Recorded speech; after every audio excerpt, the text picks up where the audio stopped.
this past weekend I got to go out to the Crown Speed event. Yeah. And it was a really cool event, and the Crown Speed guys are awesome, and it was a fun time. They threw a great event, especially like I haven't been so kind of engulfed in New York City car culture in a little bit where that was just really fun. And you live here. I do live here, but I guess I just don't go out to events as much as I would like to. Or if I do, they're a little bit on the smaller scale.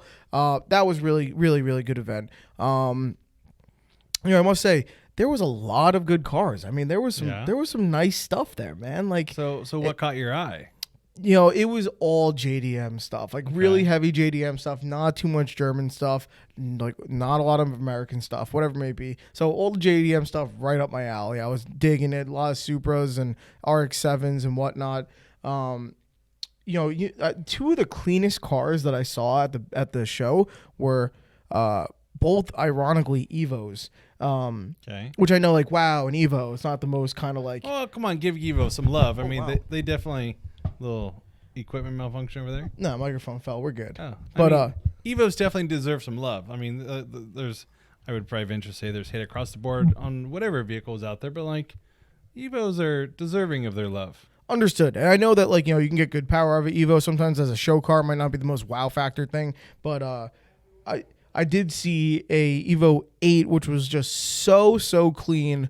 Like, it was probably my favorite car of the entire show. I can't begin to tell you how well this car was modded in terms of just like, it looked like a race car, but it visually it was probably built like a race car. But it was tasteful. But it looked like a show mods. car. Okay. Like it looks like a race car, but that thing's never seen the track. Like it was too. That's sad. It was so mint though. Like it's almost worth it when it looks that good. All right. It's like a real life Hot Wheels. You know what I mean? Like it was just perfect condition. It was so nice. Second car that I saw there, which was so nice, was an Evo 5.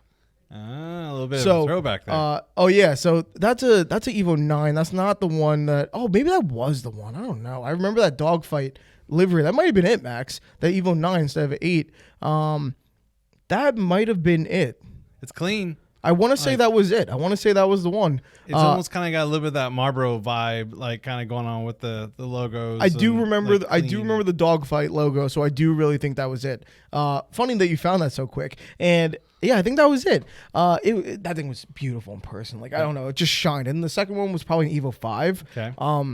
So ironically, two of the nicest ones I saw that were Evos, and then the Evo 5, I was like, man, it's such a nice car that we never got here in the States. Like. Man, I don't know. Like something about it. Like you see Evo. I've seen Evo 4s before, and yeah, the Evo 4 and the Evo 5 kind of look similar, but like that wide body on the Evo 5, like I don't know. Just seeing it, I was like, man, I would import one of those. Well, welcome to the 25-year rule. Yeah. I mean, it's sort of like this mythical sort of conversation, right? Of like, what vehicles do we not get here in the States that at 25 years, like that rule gets lifted and. And here's like, I guess one other way of looking at it, like, yeah, it's a 25-year-old car, something that wasn't imported here in the States. Are you opening yourself up to, don't meet your heroes? Right. Mainly because like the car's 25 years old and it was never imported to the U.S. So from a parts perspective, would you even have coverage, things like that? And, but I think that's sort of the allure and joy of owning an older car is the parts hunting and everything else in between. But but to that point though, it's like what 25, rewind the clock 25 years, like what would you bring? Like, what would you get? Like if you had like a reasonable, what car would I want to import? Yeah. Like what would you want to do? So I think I'm a really bad example for this question because I'm all over the place when it comes to cars. I think certain cars doesn't matter what manufacturer. I think a lot of not cool cars are cool. I think a lot of cool cars are cool. And unlike you or maybe Doubt, like I know if Doubt could import a car, I know it's going to be a German car. I know it's going to be an Audi, Volkswagen, or Porsche or something like that. If you could import a car, I would put money on it that it's probably a Porsche. If you can only choose one. If I could just choose one, sure, but I would argue that I have a bit more of an eclectic taste than that. Okay, well, I mean, like, I do think of you as more of a Porsche guy. Well, yeah, I mean, there is one in the garage, and like, that is a 70. Like, so I do enjoy that throwback. But yeah, like if I were to bring one over, so in '92 Porsche did the the Carrera RS, which is basically like a lightweight version of the 964. And there was only in Europe. Here in the States, we got the RS America, which was like, yeah, we know you want it, but we're not going to give it to you. We'll just give this to you for hope. Okay. Like that's what RS America was. And like, I've And seen a couple. So it was because I don't know about this as much like, as you do. So it was different. So the RS was like, if I recall, it was like thinner body panels, thinner glass. Like it was cheapo version.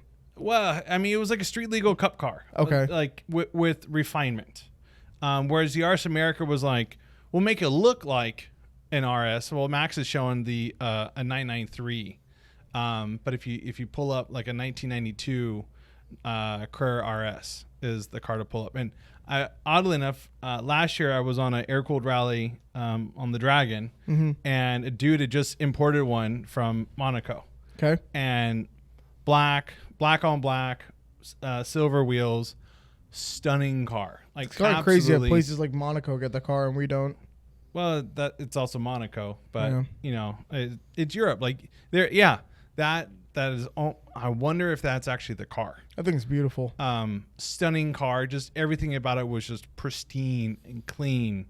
And it's a lighter weight version of a 964. What's the price on this? Well above my pay grade. Astronomical? Yeah, I mean, this is definitely, you start running, this is a different tax bracket category in a pretty significant way. Yeah. But stunning cars. And it was, and at least in this case, like, body panels might be a bit of a pain, stuff like that. But, from parts availability, technically speaking, that's a 964. Oh, that said Costa Mesa on it. Yeah. So, European collectibles, that's a shop that's notorious for. I don't have the specifics of it. Don't quote me on it. But evidently, there was a car that they sold to Jerry Seinfeld, who is a massive Porsche collector. Yeah. And come to find out that it was not what it was presented as. Oh, wow. And I think there was a lawsuit and there's some other things, and there was even names from like European questionables. And no way. I never heard of this at all. Yeah. And like, Jerry Seinfeld, like you talk about like, Doubt is big on Euro cars. I'm big on Porsche cars. Like Jerry Seinfeld and Porsche, like the two go hand in hand. Right. And there was a whole bunch of stuff about that. And was it that the dealer didn't know? Whatever. We don't have to get too far into that. It was a situation of the dealer was presenting the car as a car with significant history, and then as they went down the rabbit hole of figuring out the car. So Jerry purchased the car. They went down the rabbit hole. I mean, it's got a 4Cam in it. I mean, that's a beautiful motor. Just not in the back of the car, but just standing by itself, it's a gorgeous motor. But essentially, the dealer had presented the car as like, oh, this is this special 356 with a 4Cam in it. Jerry's like, cool, I want to buy that. And then as they went through doing their research with the car after you purchased it, they're like, well, that's not lining up. That's something different there. And like, come to find out, I presumably the car was basically built to look like a certain notable car. Yeah, clone car. Clone car. And a 4Cam motor is not a cheap motor. I mean, a rebuild on one of those motors is, it's scary to know how much. It's like $100,000 to rebuild that motor. Right. If you can find parts and find the person to do it and everything else in between. But yeah, I mean, that's, granted that car's a little bit older than 25 years, but like, do you even run that risk too of like, here you potentially get to not only meet your hero, but purchase your hero. And then you find like, kind of like Jerry here, found himself in a position of like, that's not the hero I thought it was. Right. Kind of a thing. Speaking on the topic of Porsches, if I had to say for myself, because you asked me what cars would I want to import or whatever, on the topic of Porsches, obviously 911s would be something I would look at as well, but maybe in a more not expensive sense. I really, really like the 968 Club Sport. 968s are... I'm a fan of 968s. I love that car. It's like, and no one really talks about them because you either talk about the 944, which is the pardon my French, but the shit box of Porsches, and everyone LS swaps That them. And that's yeah. exactly what in that color. That's Yeah. so people who are listening, I don't know do you know what the color code is for that yellow? I don't know. Porsche and their colors, like no one can keep up. Right. So it's a yellow car with the paint match yellow wheels. That's how they offered it. That's the car I like. That's actually awesome. There's a dealer in my neck that was Harper Porsche. They recently did a restoration, I think, of a Club Sport that was in, I want to say it was like a purple color. Stunning car. That thing is awesome. Porsche and their colors. Like, I mean, there's very few brands that really can like stand on their own 2 feet as far as colors go. Yeah. And Porsche, they're at the top of the list in my book. If I had to throw my hat in the ring for one car I would import, that's one of them. And I know that they're in the States. I've seen them before. Yeah, 968s are great cars. Yeah. But the Club Sport in particular, because we got the 968, right? Yeah, but not the Club Sport. Yeah, and you know, it's sort of like the unsung hero almost a little bit, because everyone either talks about a 944 or a 928. And in the case of 928s, they, you know, I think they're gorgeous looking cars. Big, massive front engine on those. They are a nightmare to work on. You know, there's a lot of shops that are like, curse, like, nope, I appreciate you think of me for business, but the door's that way. I don't even want to touch that thing with a 10-foot pole. Yeah. But no, like solid idea. And on that note, like when we were kind of looking at other cars. Speed yellow? Nice. Okay, Speed cool. yellow. Fitting color. Yeah. Clever. Yeah. But then like sort of that lineage though is like the Audi RS2s. Okay. Which is a car that has some connection to Porsche. If I recall, it's a Porsche motor. It comes with 964 cup wheels on it. Like, I mean, it's an awesome car, and it's like it's a hot wagon. Yeah. You know, that's another car that would be on my list. That thing's cool. Oh yeah, and like they're starting to pop up. We're starting to see a little bit more of them here in the States. You know, another car that, and this is kind of going off topic a little bit, but there's been some special projects that Porsche's done with other brands in the past, and the Mercedes 500e is another kind of cool like Porsche project that was in collaboration with Mercedes, where those are actually slightly wider. There's a different motor. Like if I recall, they were built on the Porsche assembly line and then shipped back to Mercedes for finishing. Like that's a whole nother car. That car? Yeah. That's a Doubtin Max car right there if I've ever seen one. Those things are rad. And that 500e really stands on its own 2 feet as as its own car. That RS2 is nice. That does nothing for me.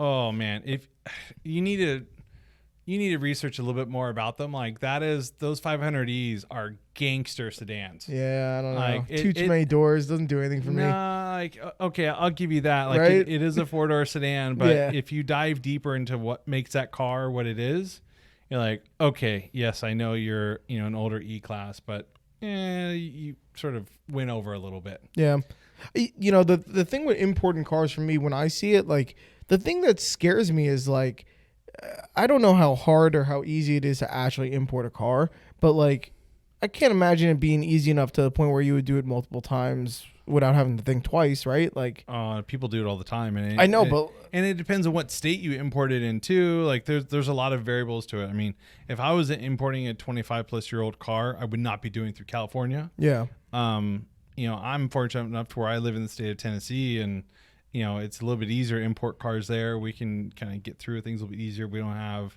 smog or things like that. Florida is notorious for importing cars, even from like the Skyline side of things. Of like, think of all the Skylines that have come through Florida, right? That, is it even a Skyline at that point? Or even Canada too, honestly. Yeah, exactly. The thing though that always like kind of makes me want to laugh a little bit is like when I see people who have cars like a, say like a Suzuki Cappuccino, right? Yeah. Like, or a K car, whatever it is. Like you got one chance, you get one chance to import a car, and that's what you choose. Like, well, I mean, I'm not hating on them, even though that sounds like hate. I'm sorry, that sounded like a lot of hate. It's but forbidden like, fruit. I just don't see it. Like, you wanna? Is it that big of a thing to be different? I don't know. I mean, we buy cars all the time to be slightly different, and like, if it's something that if I'm sorry, but that looks a lot like your car there, bro. So It's like Max says it's basically just my car. It's like an amoeba-shaped Miata. I know, but I mean, just for what you get for it, is it worth the? Okay, well, let's put it this way: it's a cost-effective experiment. Yeah. Because if you think of what it costs to do a K car, you know, what it would cost to buy one of those things versus, you know, a Carrera RS, a 964 RS, right? I mean, that's a multi-$100,000 car versus a K car. They're like, with import duties and fees and all, I'm out the door for like 15. I'll say this though: if you stay on in the topic of like a Suzuki Cappuccino, or even if I were to say something like a Honda Beat. Right? Yeah. Honda Beat, Suzuki Cappuccino. If those cars were substantially better than your average Mazda Miata, S2000, similar cars like that, I understand importing it. But what they actually are is, why would you even bother? That's my personal opinion on those particular cars. Yeah. On a Honda Beat, on a Suzuki Cappuccino, it's kind of just like, I don't get it. It seems like you could just go buy your average Joe Miata and probably have as much fun, if not more fun, with aftermarket parts available. I mean, it's the exclusivity of forbidden fruit, right? Like, that's going to be, you know, in one of these cars, you could be like one of like a handful of only in the States. Right. So now you're officially that person. Like, you've actually found that, you know, call it diamond in the rough, and you're only one of a handful of folks that have brought it here to the States. And, you know, you've brought over, you know, some eye candy that folks wouldn't see anywhere else. And, you know, maybe it's like, that's kind of what you pride yourself on, to kind of do different things or bring things over here. But like, I guess the question would be, is it cool? Because, like, yes. I don't know. I mean, if you saw someone coming in with say a Honda City or something like that, unique, no one has it, it's whatever, you had to import to get it or whatever. Is a Honda City cool? Yeah, I think they're great. No, they're not. Why not? There was someone at the Crown Speed show that I can't remember the model name of it, but it was like a Honda logo. It was a four-letter name. It started with an L. There was a G in the third spot. Never heard of it. But he pulled up in that, and it was a ratty little car. And I said, yeah, it's kind of cool that you have one, but like the car itself is kind of meh. We're probably hearing down in the background now where someone said Polo, and he's like jumping up out of his seat. No, I don't remember the model name of this car. I never even heard of it before. But yeah, a Volkswagen Polo is another good example. You see those. I see them for sale in Marketplace pretty commonly. Yeah. But like, is a Polo really cool? Yeah, I mean, it's a different car. Logo. See, there you go. The logo was a no-go. That's what it said on the title. Man. Great. That was the car that pulled up to the Crown Speed meet, and it was a rusted out, kind of, you know, clapped out S-Box. And like, I don't know. Well, just get a regular car. It's like going to the pound and adopting a dog. Like, oh, that was way funnier than it was supposed to be. That was pretty good. I mean, it's like, okay, there's the pound hound. Like, oh, there's the Chihuahua that's patches of fur missing. And like, I'm sorry, but I'm gonna play off your pound analogy then, because it's not going to the pound. It's going to a specialty pound, because they had to go on their way to get an imported version. So you bought a mutt from a different country is what you did. Yeah. So I don't know. It just seems like a lot. Just Rich. Everyone deserves love. Yeah. I don't know. I mean, I'm all for it, but I just don't see the headache. You know, is it worth the headache? Man, I don't know. I mean, that's maybe someone's bored and they want to do something different. And listen, like, if you take variety is a slice of life. You know, if you take a look at cars that are like an Evo 5, a S15, a Nissan S15, R34 GTR, those cars are worth importing because they have stuff that you didn't get in the States. You import an EK9 Civic Type R. Those kind of things. Right. Those have performance benefits and a whole bunch of other cool things that actually were not available in the United States versions, where I think that's worth it. But if you're going to bring in a Honda logo no-go, I don't see it, man. I don't see it. Again, pound hound. But yeah, no, I mean, it's I suppose it's a situation of, you know, trying something new and different, right? Like if you've been a Miata owner for the longest time, like, oh, I want to own a sedan now. I want to try something different, you know, and you just kind of, it's that revolving door of car ownership. And we've all had multiple cars in our years. And it's like, yeah, I like at one point I owned a Mini Clubman, right? And like, cool little car. I like the Clubman. Yeah. Like I think it was like a 2012 that I owned. And the color though, it was in that teal color with silver trim. Yep. And non-S version, but I had Falcon 615s on it. Nice. Thing was a party. Nice. Like there was no corner that would squeal with that much rubber, but that low of power, and you could just rip that thing everywhere, right? Now now it's like, would I even get that again? But you experience it. Like you get different cars, have different experiences. So yeah, are you kind of asking for problems getting a logo? You know, like You see what I'm saying? how much misery are you willing to endure? Like, you know, like it's something along those lines. For the people who import in the K cars and they do the Honda Actis and the Suzuki K cars and they're like the Acti, like those are cool because they're pretty unique. We never had anything like that. Like there's no equivalent to a truck that had collapsible sidewalls to turn into a complete flatbed and all that kind of stuff. We didn't have those kind of things here in the States, so I understand importing something like that. Right. But like again, some of those other things, like if there's just better options, why do it? I don't know. It's funny. It's funny you mention those trucks because like like that's a unique car. So I'm more often than not, I'm on Marketplace. And they're not expensive. And I'm slapping my hand all the time on Marketplace. And in Tennessee, these things are for sale all over the place. Yeah. Like, because they can use them on the farms and stuff or whatever it is. Right? Maybe, but like I don't know. it's I mean, with the import rules in Tennessee and the cars you can bring over. It's easy. Yeah. Like whether it's the Subaru versions of those, the Hondas, like all of it. Like and they're all anywhere from like $6,500 to $9,000. Yeah, $9,000. Yeah, like that's the that's price. Cool. That's cool. I like that. Almost like an Overland kind of edition. I mean, that's maybe enough for like a dog in the back, but you know, it's a little snug for a couple. To me, that makes more sense than doing a Honda Beat. I don't know. Yeah. Like just personally, it makes more sense. But yeah, I don't know. There's some of the other cars that are, again, more performance oriented or whatever you get. Like, I see the value in that right away. Like, I can't wait until when the time comes where you can start seeing like the Sciroccos in the States of the newer body ones. Yep. Like, we can start seeing those in the States. Like, I'm gonna be thrilled. I'll probably try to get one because I've loved that car forever. 2-door hatchbacks are my jam. Yeah. So great like, cars. you know, like that's something I think would be really, really cool. So I went looking and I found a couple other cars, and we'll see how quick. That looks so good. Like, how good is that, man? That's what's up. That's like an R32 that's just been smashed. Yeah. You know, just is like someone pushing out a Coke can to spread that thing out a little bit. It's almost like a smushed R8. Oh man, does it look good? So I did some quick looking. There's some other cars, and we'll see how quick Max can pull these up here. One of them is a Holden HSV GTS R. Don't even know what that is. Well, it's a sedan. Only Holden I know is a Commodore. Wait. So the Commodore is that looks I think good. the Commodore is the Chevy SS. Go older. Yeah. Right, So, it's the Chevy SS. Yeah. I mean, if I were to get SS, I would definitely rebadge that thing as a Holden here in the States. SS is one of the most slept on cars of all time, I think. They're still holding their value pretty well, though. I mean, a used one is still hovering in the like high 30s to high 40s. They're rare though. I don't see Chevy SS's very often at all. That's a hard thing to say, SS's. But it's a clean car though. That's pretty cool. But like rewind the clock 25 years and like, you know, an even older one. It's, you know, and the older ones are a little softer on the edges, not quite as refined as like that.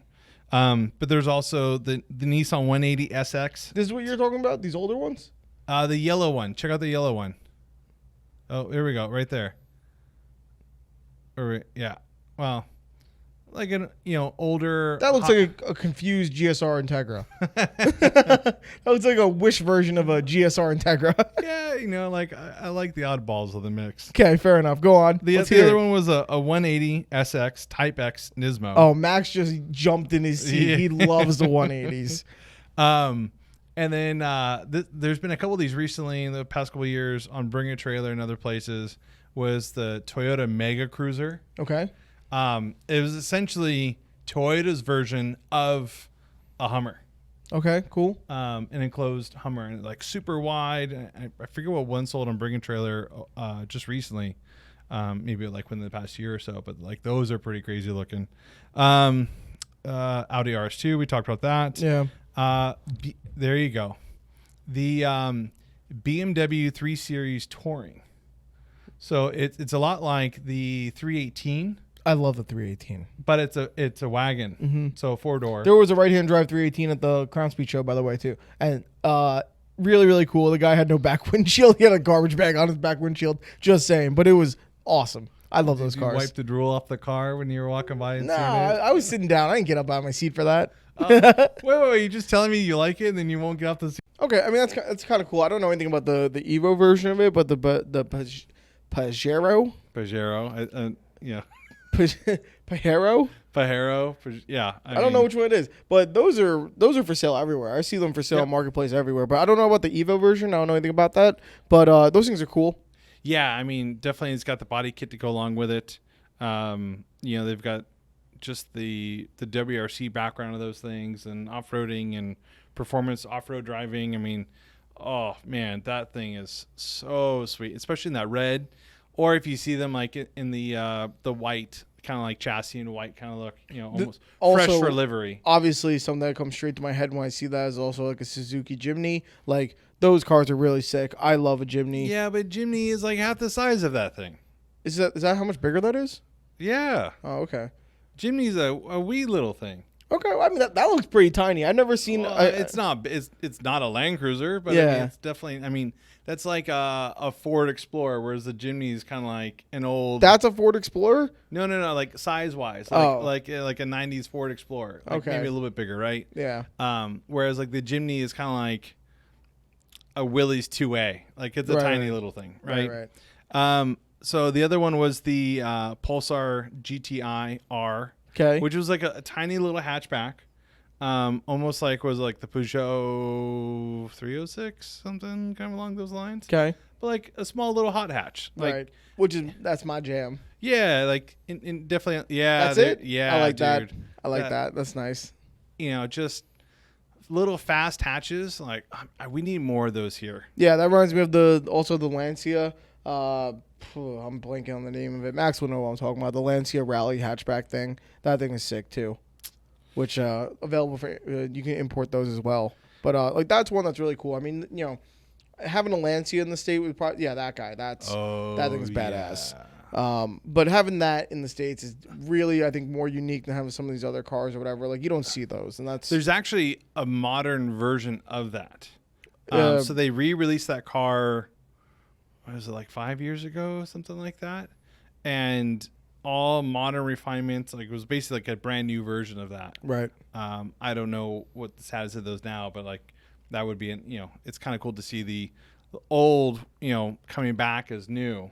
Oh my God, those cost $350,000. Yeah, but look at that. I mean, like it's got that old timey flair and just new hotness. Yeah, well, I had to reiterate $350,000 because that's a different tax bracket situation. That's a lot of money, man. But the other one was EK9 Type R. Yeah, I love that. Yeah, I think there's been a couple of those popping up recently. They've been coming over. Yeah, I've seen them in the States for. I don't know when the first year of production was for those, but I've seen enough here in the States. But man, that's obviously iconic. Absolutely, yeah, so iconic. Body in white, dude. That thing is just ready to party. Yeah, like, love those things. And then the last one we talked about was the 964. But I mean, it's the 25-year rule in my opinion, for a car enthusiast, it's almost like, okay, now you get to.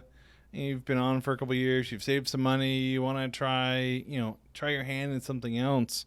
Not saying that what we have over here is boring or anything like that, but again, variety is the slice of life, and it's just kind of nice to mix it up a little bit. If the cars were inexpensive, like I do understand that the Honda Beats and the Suzuki Cappuccinos are inexpensive. I get that. I get that's why there's an appeal to it. But like if some of these cars came over and they were more inexpensive, I think that would be a lot more of kind of a incentive to try to get one, but like some of these cars that you talk about, it's going to be like big money to bring it over, and like not necessarily. You don't think so? Not all of them, like because then you have the desirability limited number type of thing about it, and I feel like that just jacks up the price right away. Yeah, but like some of those older Holdens, they're not. I mean, that was a mass-produced vehicle, right? Something like Euro spec only Carreras and stuff like that. Okay, yes, that's a much different scenario. Or other different types of like Civics and things like that. Like you can get them relatively affordable. Maybe I'm weird or something, but if I saw something like a Ford Puma that made its way over here, like the newer Pumas down the road when they're legal to import, like I think having that would be really cool if they weren't a lot of money. Like I would imagine those would be kind of not so desirable. It's a cool, fun car. It's not something you had here in the States. Yeah. and you can have fun with it and whatever. The newer generation Max, the ones that kind of have like a bubble type of headlight. But the old Cosworth, yes. There you go. Yeah, that's a car that definitely should have been on my list. I mean, those things are. There was. I'm trying to think what the other brand was that they were over here. Was it Vauxhall or? It was like it wasn't under Ford, but it was like under a different name brand of like that kind of spec of vehicle. Mm-hmm. I remember like growing up seeing a couple of folks that had them. I'm like, what is that thing? Right. And, like you wouldn't really know. And then like over in Europe. Did he just bring up here? What is this? Vauxhall? Lotus Carlton. Huh. What was that? Just the air shut off. Oh, okay.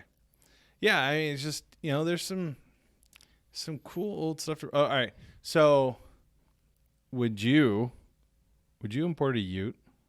I would do a Ute. Utes are cool. Yeah. Yeah. Though I like the Volkswagen Ute a lot. I think they're really cool. I don't know if do you consider something like is a El Camino considered a Ute? Yeah. Well, at that point though, who did Utes first, us or the Aussies? I think we did, right? And so we just gave up on it, and the Australians were like, cool, we'll adopt that. We'll carry that torch. Do you like the Utes? Yeah. Like I would say that some like the more newer ones with, massive Utes in the hood and like, definitely more of like a sports car. Yeah, like the Holden Maloo. That's a rad car. Yeah. Listen, I'm married with 2 kids. Like that doesn't really work for me, but for getting around town, like that would be a dope car. Yeah, Playing the canyon, something a little bit different. And you don't see a lot of those here. I mean, try finding one of those things in the States. Right. But I mean, that's like, hey man, I'm here to go fast and I got stuff in the back too. Right. I mean, that's definitely cool. Yeah. I mean, I guess the great thing is that, that 25-year rule definitely opens the door for things. Yeah. I think I would be basic with it, though. As much as it is played out, I would be looking to do stuff like the S15s, the R34 GTRs, that kind of stuff, the Evo 5s. Those are the cars that I would really love. Those are cars I've dreamed about since I was a kid. S15 would be great to bring over. Yeah. Like, those are all the things I've dreamed about since I was a kid. So, like, I think those cars are the ones I would probably do. I know it's the more basic answer, but I really like those cars. There's nothing wrong in liking them. I mean, yeah. It's, again, it's like there's certain heroes you want to meet and certain cars you want to collect, and we're playing this game because we like what we do, and yep. It's rad to see these different cars are available, and each one has its own different driving experience, and even in the different S13, S15, massive differences between them. I would be worried about some of the cars that you try to bring over. Just the nightmare of trying to get parts for them, though. Like just maybe not the S15s, but some other stuff. Yeah, you definitely run that risk. I mean, that's part of the gamble that you're going with when you bring these cars over. It's like, why would you set yourself up for potential failure when you have this abundance of all these other things over here? Yep. And I think it really just, frankly, boils down to. We didn't have it before, and I want to try. Yeah, I just want it. Yeah. You go down that road and you enjoy the experience, and maybe you still have the car. Maybe you're like, that was the dumbest thing I ever did, or that was like, I'm never selling this thing because it's everything I expected it and more. Right. It's just owning cars is fun and such a pain in the rear at times as well. Sure is. I'll tell you that. Well, on that note. Yeah, I think we're pretty good, right? Yeah, that was a good combo today. If you guys are watching, let us know what cars you would import with the 25-year rule, or what kind of cars you're looking to import in the future. I think that's about it, right? Absolutely. I mean, definitely hit us up in the comments and let us know what you think. And, we just didn't even scratch the surface of what's out there. Yeah. And, our audience always has their opinions, and we value those opinions. Yeah. Let us know. And then, I must say one last thing is one of the viewers brought it up to me, and I realized that I don't say the name of the podcast enough in the podcast. This is the Behind the Wheel podcast, Coding Wheels. Thank you. Who are you? I'm Rich. And I'm John. And that's it. And we'll see you next week.